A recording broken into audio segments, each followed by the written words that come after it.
De Orlando Hernández lo conozco desde que era pequeñillo, porque desde que ensayaba yo con la sesión femenina en la escuela de Don Manuel Carretero y en donde está ahora esto de Catalina, pues a la Cruz Los Caídos, pues allí lo llegué a conocer yo. Bueno, yo lo conocía desde pequeñillo porque era muy amigo de la familia. Él era un hombre que le gustaba mucho el mundo, a pesar de ser poeta y escritor, pues era un mundo, el mundo era artístico, le encantaba la música y claro, en mi familia pues siempre hemos nacido con la música, nos hemos criado con la música y él siempre estaba con nosotros. De esa manera conocí yo a Orlando. Luego,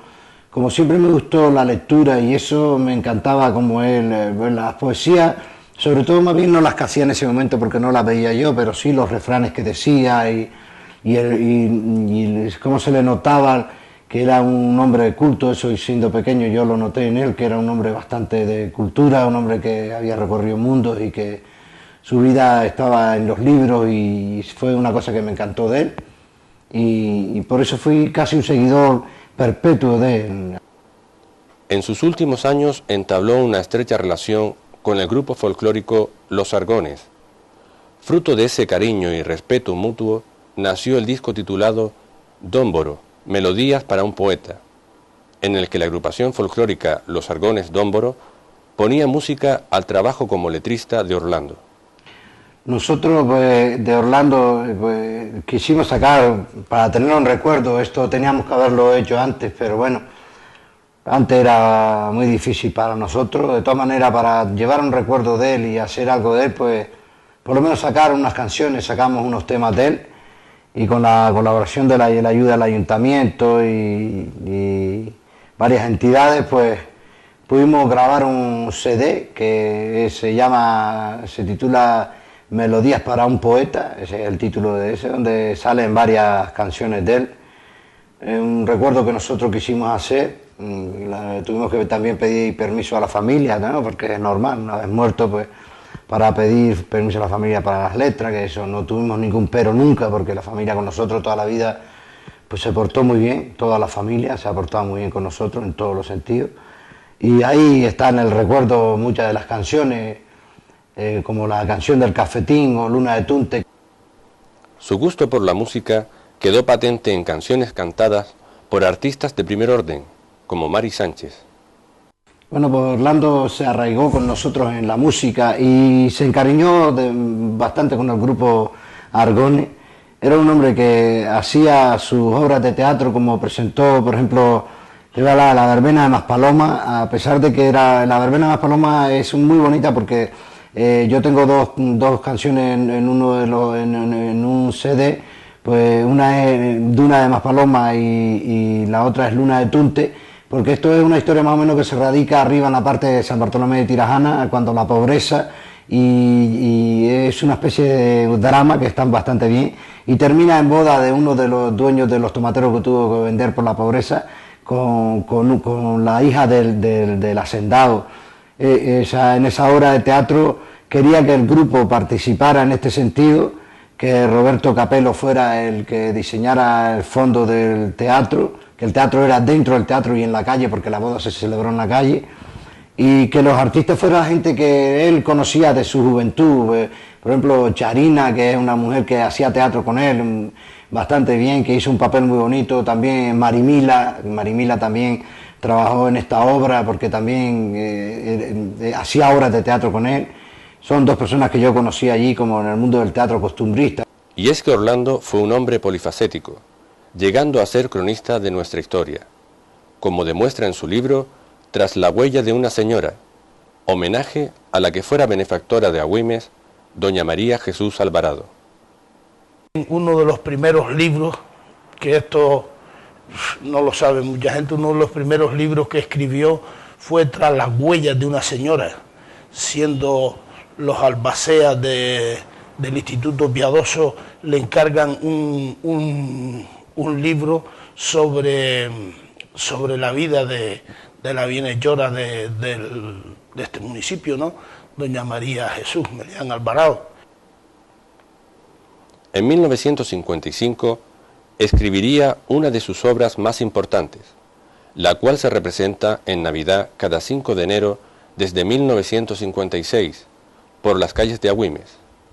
y viene a significar la llegada de los Reyes Magos que, guiados por una estrella, buscan al que será Rey de Reyes,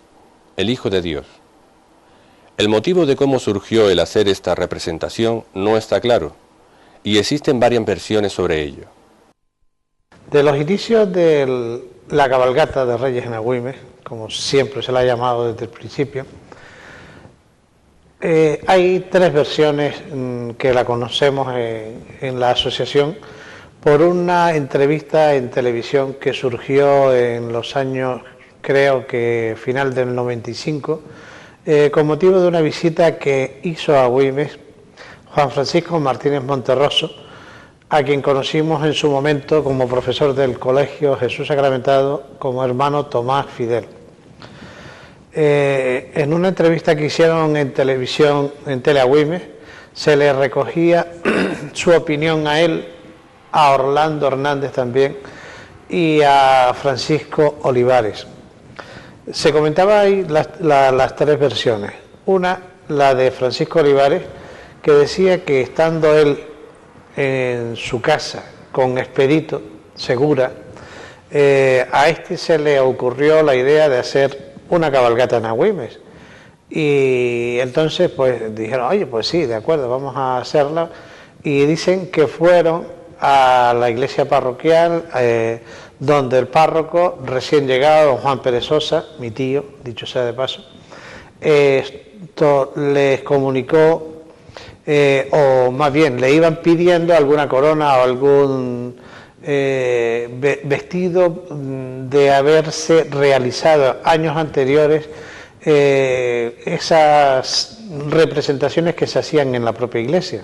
según el propio Francisco confiesa recordar. Al decirle que no había nada allí, pues se fueron al colegio y hablaron con el hermano Lorenzo,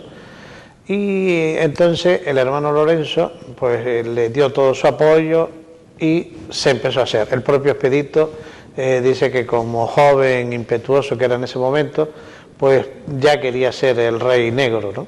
Cosa que efectivamente hizo el primer año. Francisco Olivares dice que la idea surgió en su sastrería y fue de Expedito